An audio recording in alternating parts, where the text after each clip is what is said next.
how to use Claude Code in your Obsidian. Before anything, just go ahead and make sure you've already installed both, which is your Obsidian and your Claude Code. Now, your Claude Code is behind a paywall, but you can technically still use Claude in Obsidian. Now, to install Claude, just go to your preferred browser and then download the installer and then finish the installation and then sign in, log in, whichever that is, finish the setup for your Claude Code.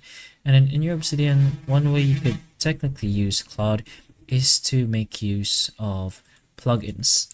So plugins will have a few options for you. Now you can go ahead here to your community plugins directly in your settings. It's gonna say something like you're gonna have to activate it first, so make sure you activate it, and then you're gonna browse in your community plugins.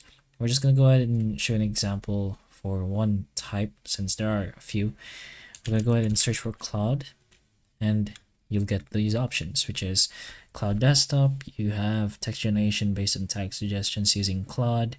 You have Anthropic Claude, Claude Code. You could use as many as you like, but in our case, we're just gonna go ahead and choose one for now.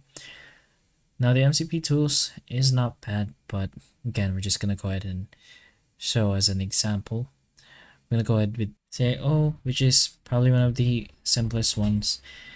Now it should just technically give you a step-by-step instruction and how you are going to use this. On a specific one, as you can see, you go for your LLM text generator. LLM test generator shows you features, installation process, and your setup, and it should just be pretty much the same on the other plugins. But just go ahead and install, which is one of the common things you're gonna do, and then enable. So once that is enabled, like so, you'll be able to see our community plugins. Sometimes there's a longer setup like getting your Anthropic API key. You can just get that directly in the Claude website. You can paste it over here.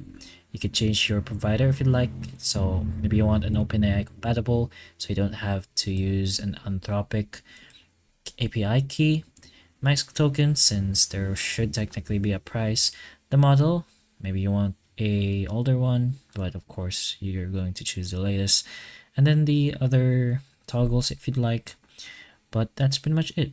There's some custom prompts if you'd like. You could add more custom prompts, but that's pretty much it. You could do the same thing for the other plugins, and then you can just make use of it directly in your Obsidian. But hopefully the information of this video can help you, and if it can, please like and subscribe for more videos like this, and that's all.